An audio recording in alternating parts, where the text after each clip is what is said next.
কি ব্যাপার, লোকজন নেই, একদম ফাঁকা, তোমাদের কি আর ব্যবসা ট্যাবসা হচ্ছে না নাকি? শুক্রবার দিন আমাদের বন্ধ থাকে, আচ্ছা, কিন্তু আমরা শুক্রবার দিন তাও খুলেছি। শুক্রবার দিন আমাদের বন্ধ থাকে, শুক্রবার দিন আমরা তাও খুলেছি।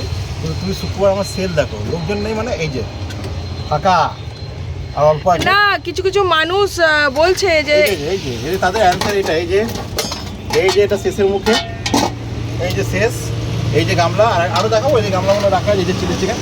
তো যাদের বলার কাজ তারা বলবে, তাদের কোনো কাজ নেই, তারা এসে কমেন্ট করবে, তাদের কাজে কমেন্ট করা। আপনারা কমেন্ট করুন, আপনারা কমেন্ট করলে আমাদের রিচ বাড়বে, প্রোফাইল আরও বাড়বে।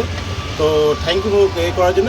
আপনি নেগেটিভ না বললেন, আপনি পজিটিভ হতে পারছি না, আপনাদের খুব দরকার আমার। আপনি নেগেটিভ কমেন্ট করুন, আমরা পয়েন্ট হয়ে যাবো। দেখুন, সেল শুক্রবার দিন আমাদের বন্ধ থাকে, শুক্রবার আমাদের বন্ধ থাকে। শুক্রবার দিন আমরা তাও খুলে রেখেছি। এই যে সেল শেষ, মাল শেষ, যে বার খুলবো আমাদের সেল হবেই। আচ্ছা, মানুষ আমাদেরকে ভালোবাসে, বর্ধমানের মানুষ বুঝে ফেলেছে basanti pulao, rice, mutton, chilli chicken combo মানে মুসুর রান্নাঘর মুনমুন্দি।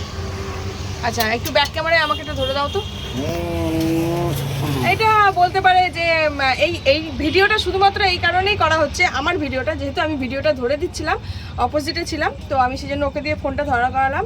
এটা আজকেরই ভিডিও, সোমবার, আজকে শুক্রবার, আর আগামী সোমবার আমাদের দোকানটা বন্ধ থাকবে। এখন বাজছে ঘড়ির কাঁটায় কটা? 9টা। এখন বাজছে ঘড়ির কাঁটায়, আমি দেখিয়ে দিচ্ছি,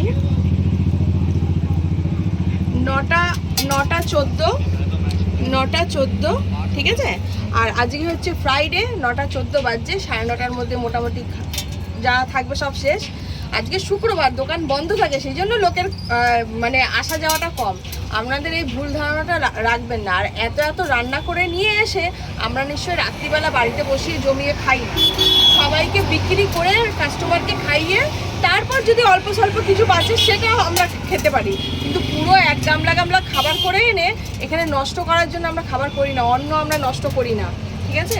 মাইন্ডে রাখুন এই জিনিসটা, আর বুঝে শুনে কমেন্ট করুন, ঠিক আছে? কমেন্ট করুন। আপনাদের মতো মানুষরা ফ্রিতে নেট পাচ্ছে, সারাদিন কি করবে, কাজ নেই তো, কারো না কারোর পেছনে তো কাঠি করতে হবে, কমেন্ট আপনারা করেই যান। Thank you so much.